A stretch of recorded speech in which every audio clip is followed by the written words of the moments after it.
Sir जा रहे थे, व्हील चेयर इनको दे रहे हैं, इनका भी ये व्हील चेयर चला नहीं सकते सर। वो बहुत जेन्युइन केस है। एक चांजा खोड़ा है, वो आपके पर्टेनिंग हुई, विजन हुआ, वो तो वो भी माजूरी को लाचारी ना समझकर माजूरी से जंग लड़ने वाले एक शख्स से मैं आज आपको रूबरू करवाऊंगा, जिनकी हालत में पहले आपको दिखाता हूं। जम्मू पूंछ हाईवे पर रोड के किनारे पर बैठ के ये अखरोट और अनारदाना बेचने का काम करते हैं। दोनों टांगों से माजूर हैं, एक हाथ भी पूरी तरह काम नहीं कर पाता। पहले इनसे मैं नाम जानना है, क्या नाम है आपका? मोहम्मद इकबाल। इकबाल साहब, कब से ये काम कर रहे हैं आप? 20 साल हो गए। 20 साल हो गए। इकबाल साहब, जिस तरह सरकार की तरफों कई चीज़ें लोगों की मिलती हैं, तुझे कोई सरकार ने तो कोई फायदा अज तक मिला? नहीं मिला। सोशल वेलफेयर डिपार्टमेंट कदे इस चीज़ बारे कोई एप्लीकेशन दी थी कि मैं वोट दी थी, कुछ भी नहीं मिला? कुछ नहीं मिला। आज सुनी उम्र कितनी है? हो गई 40 साल हो गई। कितनी देर तू सोशल वेलफेयर डिपार्टमेंट के अंदर जाने हो? नहीं हो गया कम से कम 10-15 साल। कुछ नहीं आज तक मिला? कुछ नहीं लगा। वो या व्हील चेयर भी वो फायदा कोई नहीं उसना। तू बिल्कुल चल नहीं सकने? बिल्कुल चल नहीं सकने। बचपन तो इससे तरह बचपन इस रोड किनारे बैठ के तू सामान बेचने हो, दिन कितना कमा लेने हो? तुम्हारे 500-600 कमा लेने हो। मतलब अपने इस लाचार इसकी मजबूरी नहीं मिलाया हिम्मत की तीसरा लड़ने वास्ते।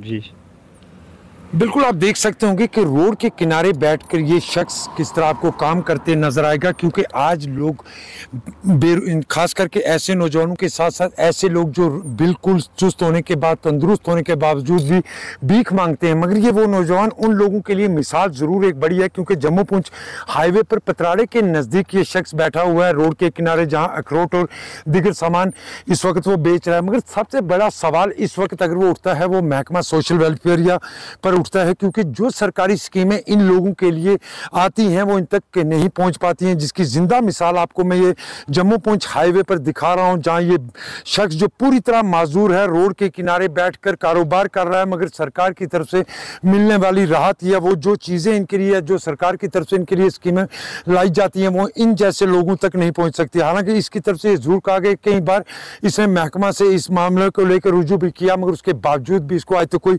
बेनिफिट नहीं मिल पाया। हालांकि ये जरूर कहा कि एक व्हील चेयर दी गई है, मगर बड़ा सवाल ये है कि माजूर दोनों टांगों से माजूर हाथ भी का काम ना करता हो, ऐसे शख्स को व्हील चेयर देकर महकमा क्या साबित करना चाहता है। मगर महकमा को ऐसे लोगों की मदद के लिए जरूर सामने आना चाहिए, क्योंकि ये स्पेशल लोग हमारे बीच में। मगर सबसे बड़ी बात जो मैं बता रहा हूँ कि ये माजूरी को लाचारी समझकर भीख नहीं मांगता, बल्कि आज भी अपना रोड के किनारे बैठकर काम करता है। इंसान की जिंदगी भी इस तराजू की तरह ही है, जहाँ आप देख सके हो तराजू का एक साइड नीचे बैठा और दूसरा ऊपर। जिस तरह मैं ये शख्स जो आपको दिखा रहा हूँ, जिसकी मिसाल मैं आपको इस वक्त दे रहा हूँ, कि ये शख्स जम्मू पूंछ हाईवे के किनारे पर बैठकर अपना कारोबार करता है माजूर होने के बावजूद भी। हालांकि सेहतमंद लोग मांगते हुए हमने देखे, मगर ये माजूर उन लोगों के लिए एक जिंदा मिसाल है जो बिल्कुल माजूर चलने के काबिल नहीं है, उसके बावजूद भी कारोबार करता है जम्मू पूंछ हाईवे के किनारे पर। हमारे साथ कुछ मकामी लोग भी इनसे जानेंगे। इस शख्स से आपने अभी थोड़ी देर पहले सामान भी कुछ खरीदा, किस तरह देखते हैं इस शख्स को जो एक माजूर होने के बावजूद भी काम काज करता है, और जो लोग सेहतमंद भी होते हैं ऐसे भी लोग हमने मांगते हुए देखे? देखिए, जो इकबाल जी हैं ये एक मिसाल हैं मेहनत की, लगन की और एक ऐसे जज्बे की जो कि बड़े कम लोगों में होता है। बचपन से ही माजूर हैं और चल नहीं पाते, और हम कहें कि पूरी तरह से इनकी ज़िंदगी बैठी हुई है। लेकिन इसके बाद भी ये मुझे लगता है पिछले शायद 20-22 सालों से यहाँ सड़क किनारे ये खुले आसमान के नीचे बैठकर अखरोट बेचते हैं, अनारदाना बेचते हैं, और जब मौसम बदलता है तो जो भी उस वक्त का यहाँ देसी मेवा होता है उसे बेचते हैं। तो एक मिसाल है ये जज्बे की, और हम उम्मीद करते हैं कि ऐसे लोग समाज में और होने चाहिए जो कि अब खुद माजूर हों, जैसे भी हो हिम्मत नहीं हारते, रोज़गार कमा रहे हैं यहाँ बैठ के। और उससे भी बड़ी बात है कि ऐसे लोग इंसानियत की भी एक मिसाल है, क्योंकि जब भी हम इनके पास आते हैं बड़ी मुस्कुराहट के साथ ये हमें सामान देते हैं। एक चीज़ और सुमित जी जानना चाहूँगा मैं आपसे, सरकार की तरफ से कई बड़ी स्कीमें इन लोगों के लिए बनाई जाती हैं, क्या कारण रहते हैं कि इन दूर दराज इलाकों तक इन लोगों तक वो स्कीमें नहीं पहुँच पाती? देखिए, बिल्कुल अगर आप देखेंगे ये जो इलाका है, ये देरी रलियोट का, मंजाकोट का, ये हार्टिकल्चर के हिसाब से बड़ा जो है वो ज़रखेज़ माना जाता है। यहाँ मैं तो कहूँगा यहाँ का जो नाशपाती है, यहाँ का जो अखरोट है, यहाँ का जो अनारदाना है, इसकी बड़ी वैल्यू है, बड़ा कीमती चीज़ें हैं।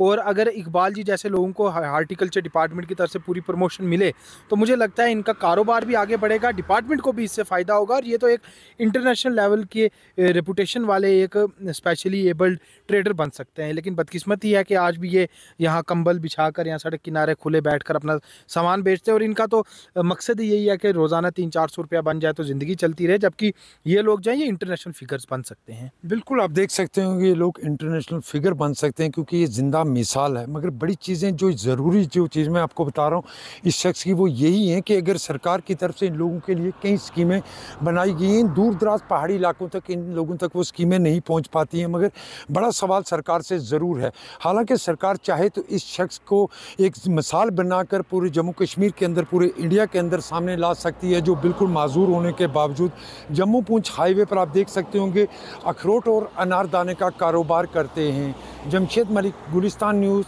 राजौरी।